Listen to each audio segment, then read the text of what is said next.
నిన్న ఏదైతే తిరుపతి తిరుమలకు సంబంధించిన ఒక ఘటన జరిగిందో అది నిజంగా చాలా బాధాకరం. ఆల్రెడీ ఒక 6 మంది చనిపోయినారు, పదుల సంఖ్యలో వేరే హాస్పిటల్లోనూ చాలా దయనీయ పరిస్థితుల్లో గాయాలతో ఇబ్బంది పడుతున్నారు. అయితే దీని వెనకాల ఏదైతే సంఘటన జరిగిందో దీన్ని కొత్త బిచ్చిగాళ్ళు మాదిర ఆల్రెడీ అంటే పాత సీసాలో కొత్త ఊరిగాయి అంటారు కదా, ఆ విధంగా పాత సీసా, ఆ వైసీపీ అనే పాత సీసా, దాంతోపాటు సిపిఐ సిపిఎంలకు సంబంధించిన కొద్దిమంది నాయకులు కూడా రోడ్లపైకి వచ్చి ఇన్నాళ్ళు వెయిట్ చేశారు. కానీ వాళ్ళకు ఏ ఒక్క అవకాశము ఇప్పటి వరకు రాలా. వాళ్ళ అదృష్టం వాస్తవంగా చెప్పాలంటే ప్రజలందరి దురదృష్టము, కర్మకాలి ఒక దయనీయ ఘటన ఒకటి జరిగింది. దానికి సంబంధించి వాళ్ళందరూ రోడ్లపైకి వచ్చి మీడియాతోనూ రకరకాలుగా మాట్లాడుతున్నారు. అదే ఒక ఎంపీ స్థాయిలో ఉండే ఒక వ్యక్తి, వైసీపీకి సంబంధించిన అతను కావచ్చు, మరియు బోమన కరుణాకర్ రెడ్డి కూడా మీడియాకు వచ్చి లైవ్ పెట్టి రకరకాలుగా ఈ యొక్క కూటమి ప్రభుత్వం గురించి ప్రేలాపాలు వెళ్తున్నాడు అనమాట.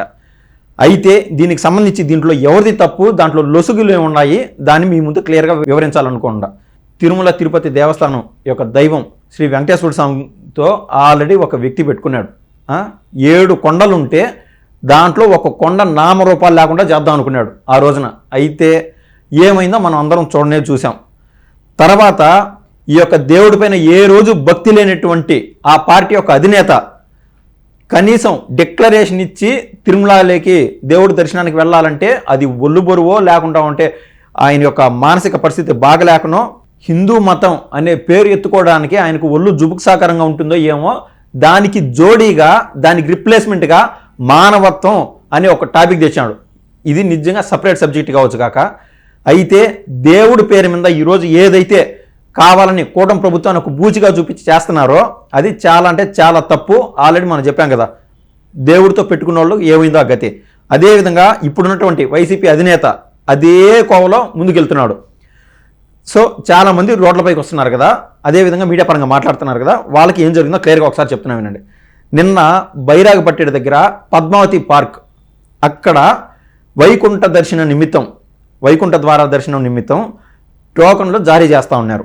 అక్కడ ఒక వృద్ధురాలు ఎక్కువ మంది భక్తులున్నందున ఊపిరాడక చాలా బాధపడతా ఉంటే అస్వస్థతకు గురవుతుందని చెప్పి ఆవిడని బయటికి తీసుకొద్దామని చెప్పి ఆ గుంపులో నుంచి బయటికి తీసుకొస్తా ఉన్నారు.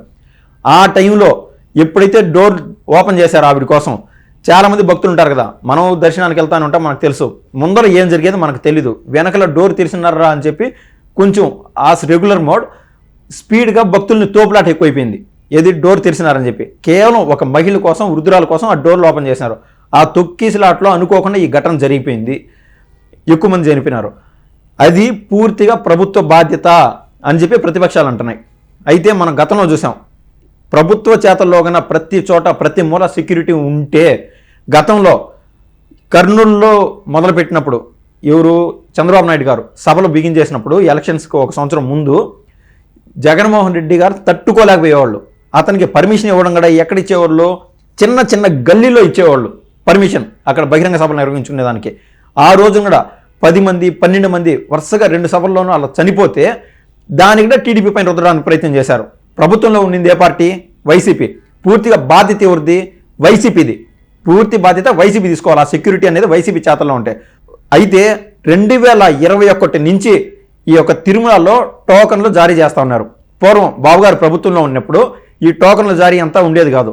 300 రూపాయలు టికెట్ల దర్శనం నిమిత్తం చాలామంది 2 రోజులు అట్లా వెయిట్ చేసేవాళ్ళు, ఆ రూట్లో వెళ్ళేవాళ్ళు దర్శనానికి. కానీ 2021 నుంచి టోకన్లు ఇష్యూ చేయడం మొదలుపెట్టి ఎక్కువ మంది భక్తులను ఆకట్టుకునేట్టుగా ప్రపంచవ్యాప్తంగా మేము వెంకటేశ్వర స్వామికి ఈ విధంగా చేస్తున్నాము అని ఈ యొక్క ఎచ్చులకు పోయి ఓవర్ హైప్ కోసం పోయి 2021 నుంచి జగన్మోహన్ రెడ్డి తీసుకొచ్చిన విధానమే టోకన్ల జారీ విషయం. కానీ దీన్ని మరింత మోడిఫై చేస్తూ బిఆర్ నాయుడు గారు ఈ మధ్య టీటీడీ బోర్డు చైర్మన్ అయినారు. రకరకాలుగా దాని యొక్క పటిష్టత కోసం అయిన అహర్నిశలు కష్టపడుతూ ఉన్నాడు. అదేవిధంగా తిరుమలకి సంబంధించే వేలాది టన్నులు రకరకాల గలీజ్ పదార్థాలు, ఆ కవర్లంట, ఆ బాటలంట, ఆ యొక్క దరిద్రం అంతా నింపేసిపోయినారు గత వైసీపీ ప్రభుత్వంలో ఏ మాత్రం క్లీన్ చేయకుండా. అయితే బిఆర్ నాయుడు గారు శరవేగంగా దాన్ని క్లీన్ చేసే ప్రక్రియ కూడా మొదలుపెట్టినాడు. ఒక్కసారి మనం ఒక డేటా చూస్తే అర్థమవుతుంది. లాస్ట్ 5 ఏళ్లలో తిరుమలకు సంబంధించి పంది కొవ్వు వేరే వేరే రకాలతో లడ్డూని తయారు చేసేవాళ్ళు. మనం అది లాస్ట్ 5 ఏళ్ళలో మనం లడ్డు పట్టుకుంటే అర్థమవుతుంది. కనీసం దాని నుంచి పూర్వం ఉన్నటువంటి సువాసనలు కానీ ఏ రకంగా వచ్చేది కాదు. అంటే వాళ్ళు కల్తీ నెయ్యి రకరకాలుగా వాడినారు. అందుకు 5 ఏళ్ళు బీఆర్ నాయుడు గారు తిరుమల దర్శనానికి అసలే వెళ్ళేవాడు గారు కాదు. 1-2 సార్లు పోయినాడు, ఆయనకు అర్థమైంది. చాలాసార్లు ప్రభుత్వానికి విన్నవించుకున్నాడు, రకరకాలుగా కంప్లైంట్ ఇవ్వడానికి ట్రై చేశాడు. వైసీపీ ప్రభుత్వం ఎట్టి పరిస్థితుల్లో పట్టించుకోవాలి. ఎందుకంటే ఆ తిరుమల లడ్డు తయారీ విధానంలో కూడా అనిల్ కుమార్కి సంబంధించిన ఫ్యాక్టరీలో నెయ్యి వాడతారు. అదేవిధంగా విజయసాయి రెడ్డికి సంబంధించిన ఫ్యాక్టరీలో నెయ్యి వాడుతున్నారు.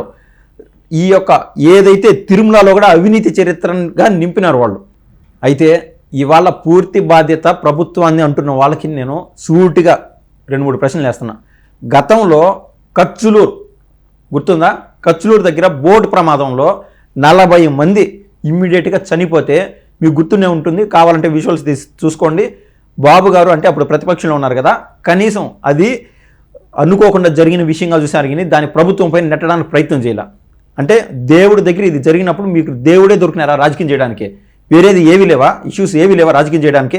అదేవిధంగా విజయసాయి రెడ్డికి సంబంధించిన కంపెనీ పాలిమర్స్, ఎల్జీ పాలిమర్స్కి సంబంధించిన కంపెనీలో అగ్ని ప్రమాదానికి గురై 13 మంది చచ్చిపోతే దాని కనీసం బాబు గారు వీళ్ళకి చేతకాదేమో గిని నాకు అర్థం కాలేదు, కనీసం రాజకీయం చేయాల.